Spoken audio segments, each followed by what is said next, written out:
Ouais, je reconnais bien la photo de chez notre ami Dominique Guyot. On y avait dit, il faut que tu mettes des planches pour associer à ton colza, tu verras que c'est bien. Quand on est arrivé dans le champ, on se demandait où était le colza. Je vous rassure, il y a un colza en dessous et il a fait 37 ou 38 quintaux en colza dans cette parcelle-là. Oui, là par contre, on est dans de l'agroécologie. On est dans de l'agroécologie parce que, en fait, on investit dans la parcelle dans une diversité de plantes. Donc là, on a un peu de sarrasin, on avait un peu de lin, il y avait même un petit peu de moutarde dans la parcelle, il y avait des févroles, il y avait un peu de trèfle incarnat, j'en passais des meilleurs. Et donc, on a mis de la diversité. Et donc, ces plantes-là, eh bien, ils vont avoir plein d'impact. Ces plantes-là, ils vont commencer par augmenter la photosynthèse. Quand vous voyez un champ comme ça, c'est une photo qui a été prise vers le 25 septembre à peu près. C'est une année peut-être un peu moins sèche que cette année, mais la production de biomasse dans la parcelle a été doublée, voire triplée par rapport à un colza. Donc on a augmenté la quantité de carbone qui rentrait. On a multiplié le type de racines.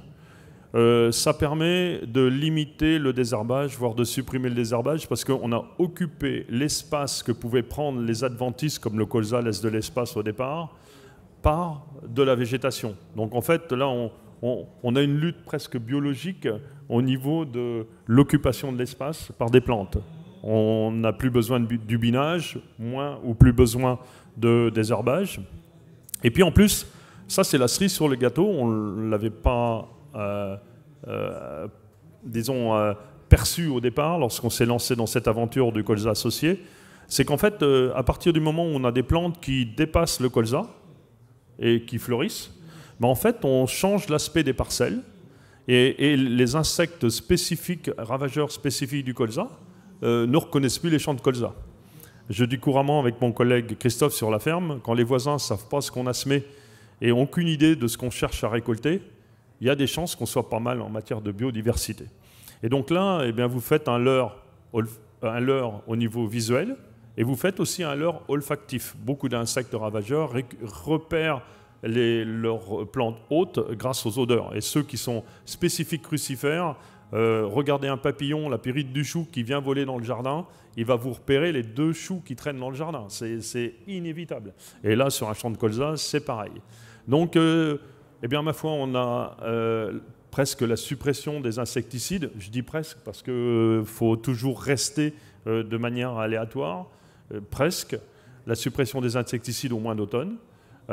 Et puis en plus, ben on a des fleurs qui permettent de nourrir les pollinisateurs. Donc vous imaginez qu'on arrête d'utiliser des insecticides qui peuvent être ennuyeux et en même temps on nourrit ceux qu'on risquait de détruire avant. Donc là on est dans un package, disons, global où gestion du salissement, impact sur la biodiversité, séquestration du carbone, augmentation de la quantité d'azote disponible pour le colza, amélioration de l'enracinement, amélioration du sol, alimentation des vers de terre, etc. Oui, on est dans un beau package agroécologique. C'est une belle démonstration de ce qu'on peut faire aujourd'hui. Et je dois me le permettre, cette expérience-là qui est franco-française est aujourd'hui validée par le Cetium et Terra Innovia, est en train de faire école dans nos collègues européens, avec en Angleterre, en Allemagne, entre autres, en Hollande, des résultats qui sont tout à fait à la hauteur de ce que l'on a chez nous. En Suisse aussi. En Suisse. Ouais. Et qui permet de dire qu'en matière d'agroécologie, on est très bien placé en France, aujourd'hui. Et beaucoup de pays, au moins européens, voire un peu plus loin, reconnaissent qu'en surface, en semi-direct, on n'est peut-être pas aussi bon que certains pays d'Amérique latine ou d'Amérique du Nord, mais en matière d'agroécologie, globalement, on tient des trucs qui sont sympas.